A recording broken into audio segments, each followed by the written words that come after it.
Xo'p, ana endi ikkinchi videomizni boshlaymiz va nomidan ko'rgan bo'lsanglar kerakki, nega aynan hozir kurs yozish kerak va umuman kurs yozish shunchalik dolzarb masalami?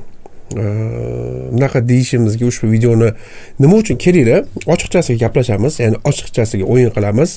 Biz hech narsani berkitmaymiz. Hamma narsa nima bo'lgan bo'lsa, mana shu bizani 5 yillik kurs yozish, kurslarni zapuskida qatnashish, turli kurslarni jarayonda qatnashish tajribalarimning barchasini sizlarga beraman.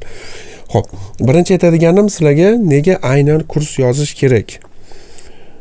Shunaqa holatlar borki, misol uchun meni aynan kurs yozishimga sababchi bo'lgan holatlardan bittasi ham birorta ishchi takror mendan so'rashadi va bu ishlarni ketma-ketligi bor. Misol uchun bitta ish qilishni, misol uchun 10 ta videoga bo'lib qilsa joylashtirib qo'ysak bo'ladi, lekin buni har doim ham YouTube ga yoki ochiq ijtimoiy tarmoqlarga qo'yib bo'lmaydi.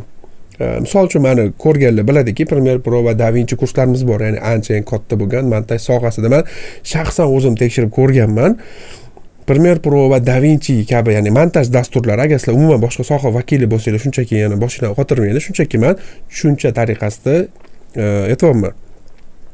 Biz shunaqangi 40 ta 50 tali videolarni, kurslarni qo'yib ko'rmoqchi bo'lganman. Qo'yganimda, misol uchun 30 ta 40 ta video bo'lsa, shundan bor yo'q 3 ta yoki 4 ta donasi yaxshi prosmotr yig'adi, qolganlari esa uncha prosmotr yig'maydi va shuni hisobiga ham YouTube ham istalgan ijtimoiy tarmoq yaxshi prosmotr yig'mayotgan videolarning hisobiga siz akkauntingizni cho'ktirishni boshlaydi. Internetda nimalar qiziq?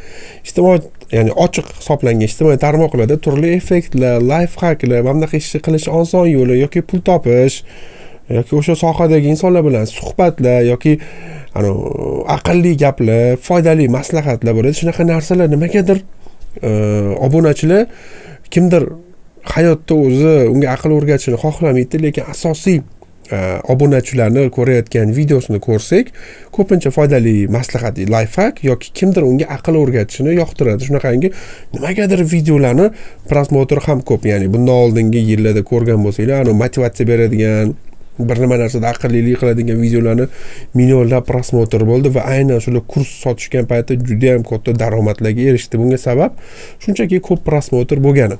Aytmoqchi bo'lganim, nega aynan hozirgi kunda kurs yozish kerak? Misol uchun, sizning shogirdingiz bor, balki siz agar ayol kishi bo'lsangiz, pishiriq pishirasiz yoki tikuvchilik bilan shug'ullanasiz yoki dasturchisiz yoki hisob-kitob, buxgalteriyami yoki fanlar bo'yicha o'qituvchi bo'lishingiz mumkin. Shunaqa holatlarda shaxsan o'zimga bu yozishimga turtki bo'lgan narsalardan bitta narsani qayta o'quvchiga tushuntirish meni ham juda ham me'damga tegadigan jarayon hisoblanadi. Shuning uchun ham offline, mana shu studiyamizda offline darslar ham bor montaj sohasida. Juda ham kam o'quvchi qabul qilaman. Sababi qayta bitta narsani o'quvchiga tushuntirish bu juda ham bir nima deydi, og'ir holat. Xuddi shunaqa holatda yordamga keladigan narsa bu video kurslar hisoblanadi. Shuning uchun, ya'ni o'tirib, ssenariylarni qilib, hamma narsani tayyorlab qo'yasizlar, video kursi berasizlar, uni o'quvchiga berasizlar, uni o'quvchi ko'rib, o'rganib chiqadi, keyin o'zini tushunmagan narsasini kelib sizdan so'rasa, bu umuman boshqa holat. Xuddi shunaqa holat uchun aynan menda video kurs yozishga talab bo'lgan va birinchi video kursini 2020-yil yozganman, After Effects mini kurs haqida. Va o'shanda boshlaganmiz va shundan keyin sekin kurslarni yozish, kurslarni qanaqa zapusk qilishlar yoki boshqa narsalarni ko'rib borganman. To'g'ri, men kurs zapusk qilmaganman, lekin shunaqa bo'lsa ham YouTube'da 20 mingtadan ortiq bor yo'g'i 22 mingta, 23 mingta obunachi deylik. Ya'ni ushbu kurs chiqayotgan paytda balki 24-25 ming bo'lishi mumkin, hattoki bu ham o'zi aslida ko'p emas.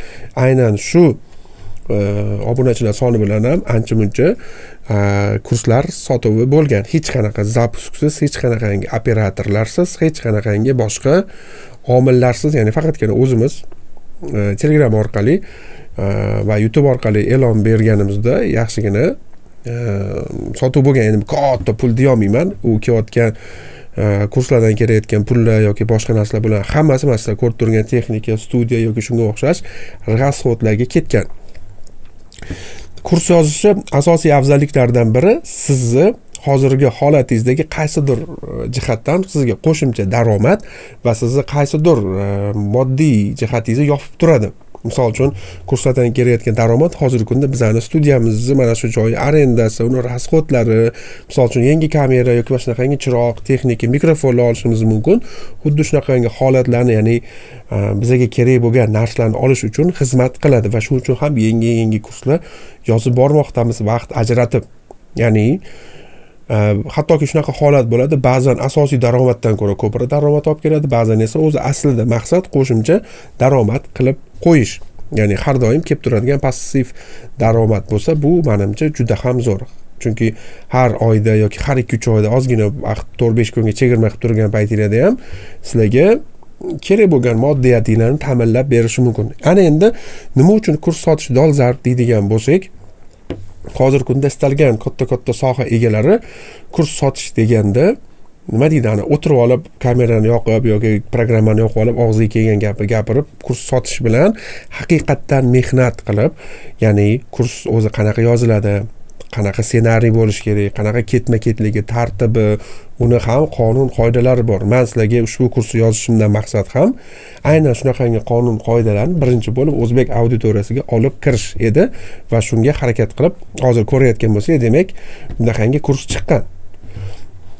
Chunki men bu standartlarni osmondan olmaganman yoki o'zim mana nima deydi, o'tirib olib men 10 yil, 15 yillik tajribamdan kelib chiqib qolma demayman. Shunchaki Yevropa bozori, Amerika bozoridagi kurslar qanaqa yozilishi, nimalar bo'lishi kerak, nimalarga e'tibor berish kerak degan ma'lumotlarni o'rtaga yig'ib, qolaversa o'zimni 5 yillik aynan kurs sohasidagi tajribamni qo'shib va plus hozirgi kunda trendda bo'lgan o'sha kerak bo'lsa sun'iy intellektdan marketing strategiyalarini unikini ham eshitib ko'rib, qanchalik ekan. To'g'risini aytaman, 50% foydali. Sun'iy intellekt berayotgan ma'lumotlar hozircha 100% emas, chunki baribir sun'iy intellekt berayotgan ma'lumotlar, ya'ni u berayotgan omillar bilan inson omili degan joyi bor. Ikkalasi to'qnash kelgan paytda farq qiluvchi holatlar bor. Ya'ni buni ham sun'iy intellektni ham ma'lumotlarini qo'shib ushbu kursimizni tayyorladik. Xo'p, undan tashqari biz yaqinda agar ko'rgan bo'lsanglar, podkastimiz ham chiqqan bo'lishi mumkin. Aynan motion grafik, ya'ni After Effects sohasida ishlovchi bir soha vakili bilan gaplashganimizda, undan ham tashqari turli 3D soha vakillari, insonlar bilan gaplashganimizda ham kurslar yoki o'quvchilarga dars berilishi eng asosiy afzalligi bu birinchi galda sizlarga qo'shimcha daromad olib kelishidan ham oldingi planda turgan narsasi bu, siz o'z ustingizda ishlaysiz. Misol uchun sizlarga kurs yozishim uchun men o'qigan bilimlarimni takrorlayman, uni slayd tayyorlayman, yangi ma'lumotlarni qo'shaman, ya'ni o'qiyman, izlanaman-da, o'zim bilmagan holda yana ham bilimimni mustahkamlayman va yana ham ko'proq ma'lumotlarga ega bo'laman. Buni kurs yozib bo'lganimdan keyin men uchun ancha zo'r takrorlash bo'ldi, ya'ni o'zim uchun yoki yana ham yengilroq narsalarni shu bahona o'rganib oldim deyman. Ya'ni qo'pol qilib aytganda, siz har doim kurs sohasida, ya'ni o'zingizni tajribangiz va o'zingizni bilimingiz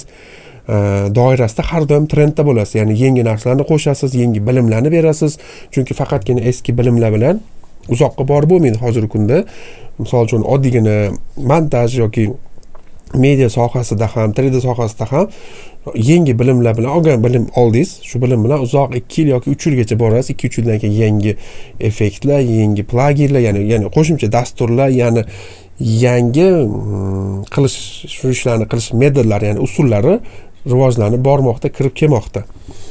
Shu uchun ham kurs yozish, uni sotish asosiy daromaddan ham tashqari, bu o'zingiz ustingizda qayta ishlash, qayta takrorlash, yana ham shu sohani mutaxassisi bo'lishingiz uchun katta yordam beradi.